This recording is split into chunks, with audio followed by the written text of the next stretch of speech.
Chapter 31. Minli and the boy followed from a distance, past sharp rocks and jutting boulders. The girl finally stopped in another clearing. It was only when Minli and the boy pressed up behind one of the rocks that she realized it was once a stone carving, and the clearing was the ruins of an abandoned house, now mostly worn away by the wind. "Here," the girl said, "the beast dragged my brother into that cave." She pointed to a strange hole in the ground. Minli scarcely recognized it as a large abandoned well.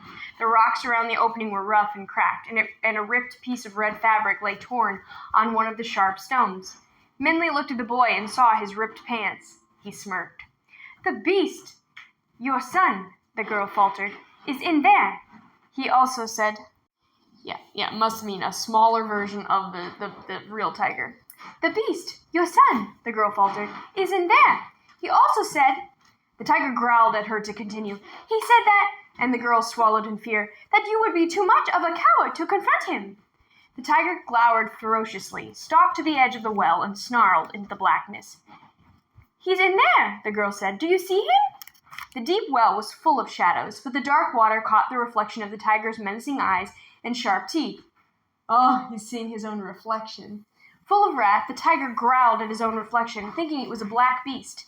As the reflection growled back, the tiger gave a furious roar. The roar echoed back. "That's him," the girl said. "He's mocking you." Outraged, the tiger clawed the stone ground and snarled again, even louder and angrier. "How dare he?" the girl said. "He insults you, your own son." The girl's words and his own echoing roars set the green tiger off into a frenzy. The air seemed to be charged with his uncontrollable fury. Every hair on the tiger seemed to jut like sharp spikes. His teeth and eyes glittered like the cutting edge of a knife. He gave a deafening roar that bellowed, filling the sky with thunder. At its sound, the girl fell to the ground, and Minli and the boy covered their ears. The tiger bared his teeth and claws for an attack, and when the roar echoed back, it overwhelmed him with wild rage. Finally, the green tiger gave one last roar and leapt into the well. The girl, boy, and Minli stood frozen as the air filled with roars and the sound of splashing water. Then suddenly, the wind carried out one last howl into the sky. There was silence. Minli stared in disbelief. The green tiger was gone. Chapter 32. "We did it! We did it!" The boy and girl laughed as they ran to each other and hugged. They were both younger than Minli. She realized that they were twins. Their round faces, dancing eyes, and pink cheeks were exactly the same. The gray blanket that the boy had used to help hide himself was thrown on the ground, and with their dimpled faces swollen with smiles and their matching bright red clothing, they looked like two rolling berries. Minli couldn't help but smile. And as they laughed and congratulated each other, another voice called in the distance. "Afu! Dafu!" the voice cried. "Where are you?" The children looked at each other. "A gong," the girl said, and then together they called, "Here! We're over here!" A tall, gray-haired man burst into the clearing. A bag was strapped onto his back, and in one hand he held a sword, and in another a spear. As soon as he saw the children, both weapons clattered to the ground, and they ran into his arms. "Afu! Dafu!" he cried. "We were so worried." "We did it, Agong," the boy said. "We did it. We destroyed the tiger, just like we said we would." "Yes," the girl said. "Our plan worked. We tricked him into the well, just like we said we would."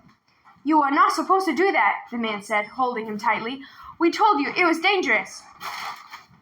"That's why we sneaked away," the girl said. "We knew it would work. We used his anger against him, just like you said we should. You said he was even angrier, and his son and his anger would blind him, and it did." "I didn't say you should do anything," the man said, kneeling with his hands on both their shoulders. "You were not supposed to go after the green tiger yourselves." "You're not angry, right?" the boy said. "Now no one will have to be scared anymore. We can let the animals out of the house and go outdoors again." "Oh, Dafu," the grandfather said, hugging him even closer. "Afu, as long as you are both safe, that is all that matters." Then the gray-haired man saw Minli watching them. "Ah, who is this?" he said, beckoning Minli closer. Before either child could say a word, Minli rushed up with a hurried bow. "Please," she said, "my friend, the green tiger injured him, and he's hurt, and..." The grandfather quickly pushed the children off of him and stood up. "Hurt by the green tiger," he said. "Take me to your friend quickly. It is lucky I brought the medicine bag with me. Dafu, get your blanket and give it to this girl. She is cold. So the little boy must be Dafu and the little girl is Afu. The boy ran for his blanket, stopping to pick up the torn fabric from his pants, and brought it to her. Minli wrapped the gray blanket around her. She was grateful for his warmth, but even more grateful that the man wanted to help immediately. How long ago was your friend injured? The man asked, as he urged her to lead the way. After Minli told him, he shook his head. We must hurry then, he said. The green tiger is no ordinary beast. His teeth and claws are poison. Without the medicine I have, he will die before seeing the sunset. Minli swallowed hard and quickened her pace. The wind seemed to scream a warning, and even under the layer of Dafu's blanket, she felt cold. Would they be too late? Would they be able to save Dragon? Chapter 33. He's in here, Minli called to Afu, Dafu, and their grandfather, pointing to the cave opening. Even before reaching the entrance, the grandfather, whose name is Agong, was already holding the medicine bottle in his hand. As they rushed inside, Minli was relieved to hear Dragon's rasping breath.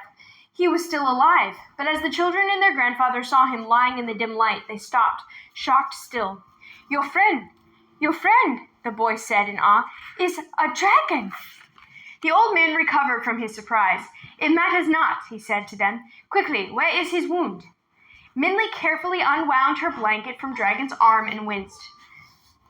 The gashes seemed to have burned him like evil coals. The blackness had spread, and his arm looked like a burnt tree. Swiftly, the man pushed Minli aside and began to pour the liquid from the medicine jar over Dragon's black arm. The tonic was a clear yellow-green with a gentle aroma of fresh flowers and grass, reminding Minli of a spring morning. As it washed over Dragon's diseased arm, his tightly closed eyes relaxed and the grimace on his face smoothed, as if a deep pain was relieved. The medicine melted the dark poison. The blackness seemed to be rinsing away, and Dragon's breathing became easier and even. Minli sighed. She hadn't realized until then that she had been holding her breath. She knew, even before the man smiled, that Dragon was going to be okay. Da-afu, the man said, and Minli realized that he was calling both his grandchildren with a single name. Instead of Dafu and Afu, he just says Da-afu. Go home and tell the family what has happened and where I am, or they will worry. I need to stay with the dragon. Tell Amma and all the women to make more medicine, and when it is ready, bring it to me.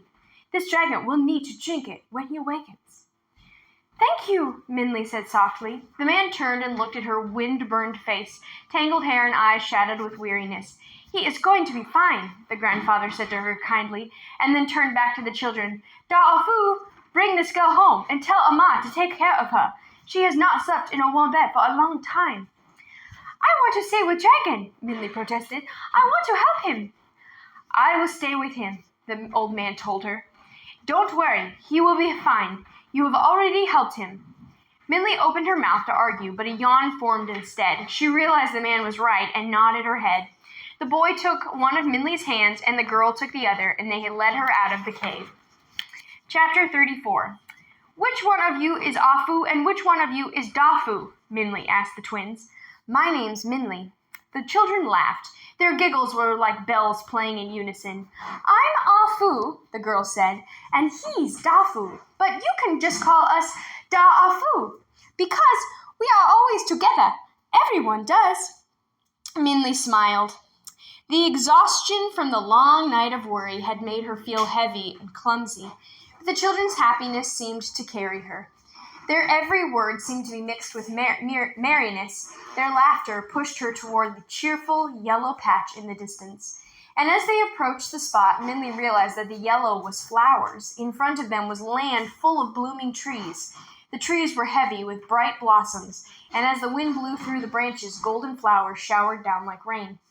As they reached the trees and breathed in the spicy scent of the flowers, Minli gasped, "It's beautiful," she said.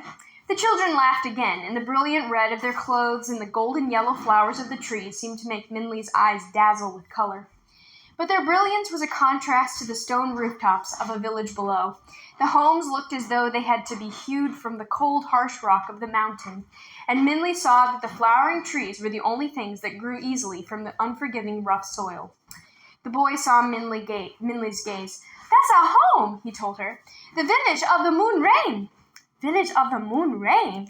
Minli asked. That's a strange name. Why isn't your village named after the flowering trees?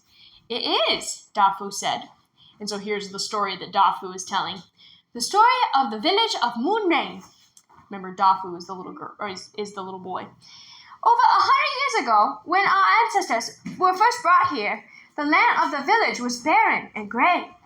Everything was dull and colorless, the wind cold and bitter. Still, our ancestors worked hard.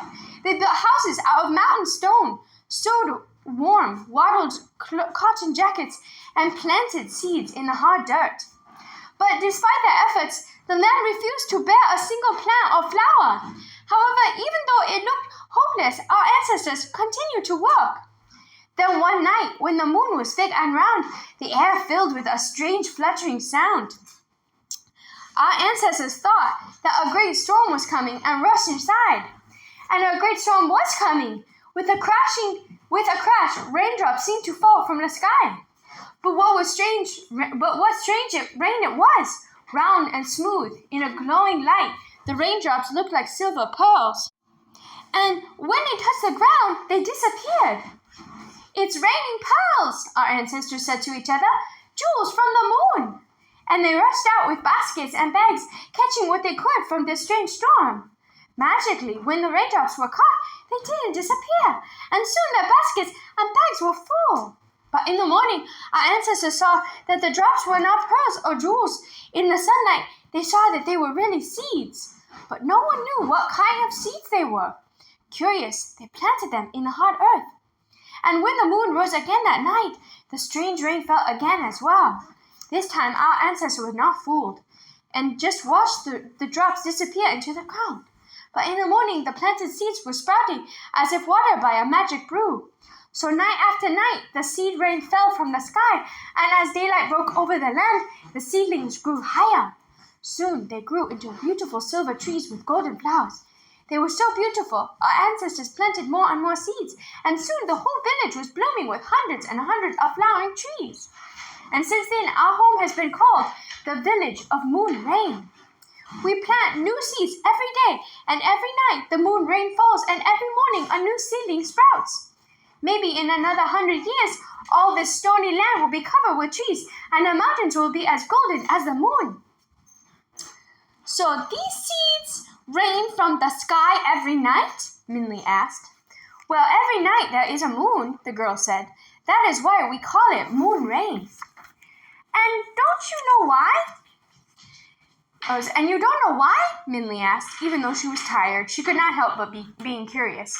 Both children shook their heads before Minli could ask more questions.